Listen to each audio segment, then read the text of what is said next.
যারা আল্লাহর রাস্তায় শহীদ হন তাদের সাথে কিয়ামতের আগ পর্যন্ত কবরে কিরূপ আচরণ করা হয় এবং কিয়ামত পরবর্তী সময়ে তারা আল্লাহর নিকট হতে কি কি পুরস্কার পাবেন।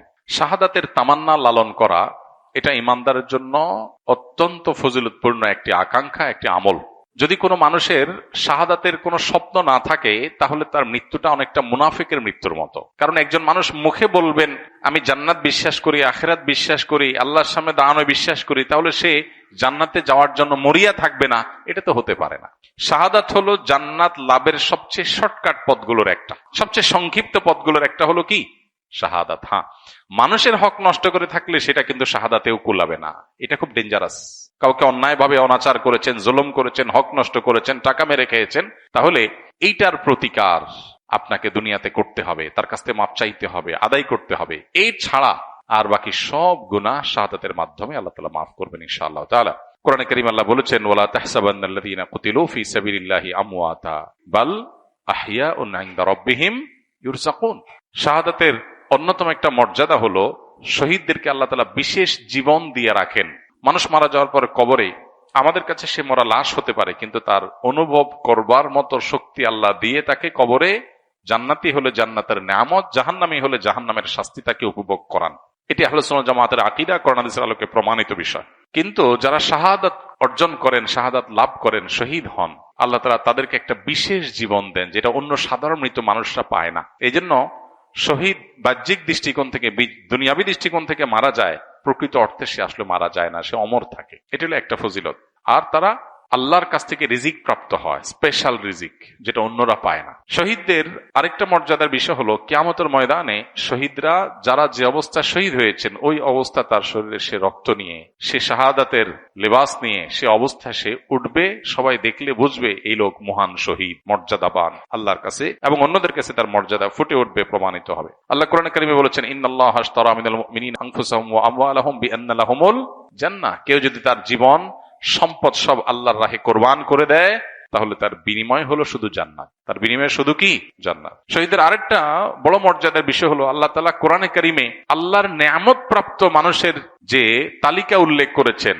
সেই তালিকার সবচেয়ে শীর্ষে হলেন নবী রাসূলগণ, আল্লাহর নবীগণ, রাসূলগণ। এরপরে আল্লাহ উল্লেখ করেছেন সিদ্দিকগণ, যারা নবী রাসূলদের সহযোগী সহচরের ভূমিকা অবতীর্ণ হয়েছেন, যারা পরম সত্যবাদিতার পরিচয় দিয়েছেন, ভেতর বাহির এক পিওর মুসলমান। সিদ্দিক ইমানদারদের সর্বোচ্চ স্তর, নবী রাসূলদের পরে তাদের কথা উল্লেখ করেছেন। এরপরে আল্লাহ তাআলা শহীদদের কথা উল্লেখ করেছেন, রোজাদার, নামাজি, অন্যান্য রোজা সিয়াম পালনকারী, দান সাদকা আদায়কারী, এদের সবার মর্যাদা আছে, শহীদদের চেয়ে বেশি না। এজন্য আল্লাহ তাআলা বলেছেন উলাইকাল্লাযীনা আনআমাল্লাহু আলাইহিম মিনান নাবিয়্যিন ওয়াস সিদ্দিকিন ওয়াশ শুহাদা।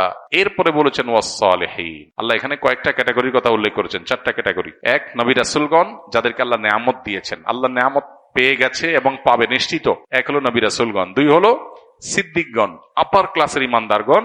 তিন নম্বর হলো শহীদগণ। আর চার নম্বর হলো সাধারণ নেককাররা, নামাজি, রোজাদার, ভালো মানুষ, নেককার মানুষ।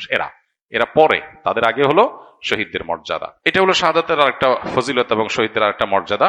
আর এর বাইরে হাদিসে এও আছে যে কোনো ব্যক্তি যখন শাহাদাত এটা তাকে আল্লাহ তাআলা দান করেন, তখন সে তার একজন সায়েম, একজন কায়েম, রোজাদার ব্যক্তি, একজন নামাজি ব্যক্তি যে সওয়াব পায়, শহীদকে আল্লাহ তাআলা অটোমেটিক সে সওয়াব দান করেন। এরকম শাহাদাতের আরো বহু মর্যাদা রয়েছে। আল্লাহ তাআলা আমাদের সবাইকে শাহাদাতের তামান্না, আকাঙ্ক্ষা, স্বপ্ন অন্তরে লালন করার তৌফিক দান করুন। আল্লাহর সন্তুষ্টির আশায় আমাদের সবসময় শাহাদাতের তামান্না যেমন লালন করতে হবে এবং শাহাদাতের জন্য সিরিয়াসলি প্রত্যাশীও হতে হবে। আল্লাহ আমাদের সবাইকে সে তৌফিক দান করুন। কোন দল বা ব্যক্তি অপকর্মের গুনাহের ভাগ সেই দল বা ব্যক্তির সমর্থনকারী ব্যক্তির উপর বর্তাবে কিনা জানতে চাই। কোন ব্যক্তি যদি কোন দলের অন্ধ অনুকরণ করে, এমনকি দল যদি অন্যায় অনাচার করলেও সে সেটার সমর্থন দেয়, অথবা সে জানে কাউকে সমর্থন করলে সে দিন শেষে তার নিজের টিকে থাকার প্রয়োজনে, তার ক্ষমতা রক্ষার প্রয়োজনে সে হয়তো খুন করবে, হয়তো অন্যায় করবে, হয়তো অনাচার করবে, এগুলো জেনে শুনেও যদি কে তাকে সমর্থন করে, অবশ্যই তার গুনাহের দায়ভার তাকেও বহন করতে হবে। কারণ নবী করিম সাল্লাল্লাহু আলাইহি সাল্লামের বহু হাদিস রয়েছে এই বিষয়ে। কোরআনে কারিমে আল্লাহ বলেছেন ওয়ালা তাআওয়ানু আলাল ইসমি ওয়াল উদওয়ান, পাপ সীমা লঙ্ঘনের কাজে তুমি সাহায্যকারীর ভূমিকায় যেও না, সাহায্যকারী হইও না। কেউ একজন অন্যায় করছে, তুমি তার সাহায্যকারীর ভূমিকায় চলে গেলে, তুমি তার সহযোগীর ভূমিকায় চলে গেলে, এটা অন্যায়, এটা অনাচার। তো এই জন্য এই বিষয়গুলো থেকে আমাদের বেঁচে থাকার সর্বোচ্চ চেষ্টা করতে হবে। আল্লাহ আমাদের সবাইকে সেই তৌফিক দান করুন।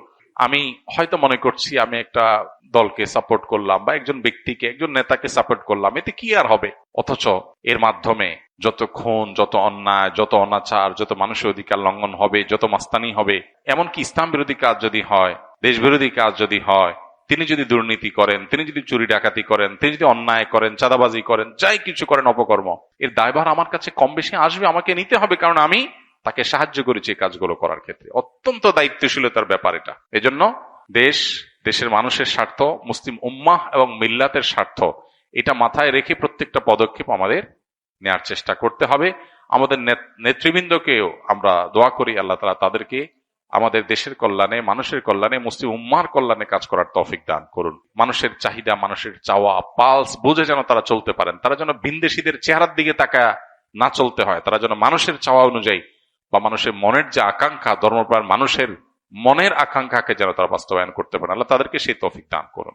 আমার বন্ধুর বাবা ঘুষের সাথে জড়িত, এই অবস্থায় বন্ধুর কাছ থেকে কোনো খাবার বা উপহার গ্রহণ করা কি যাবে? যেহেতু বর্তমানে আমার ছাত্র এবং নিজেদের অর্থ উপার্জনের সক্ষমতা নেই।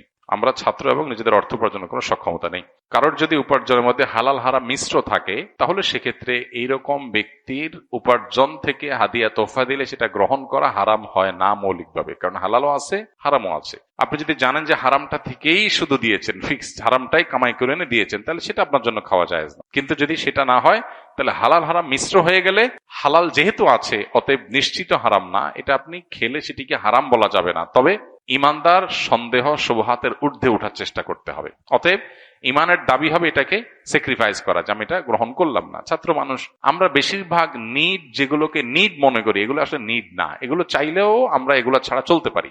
বেশিরভাগ প্রয়োজন এরকম।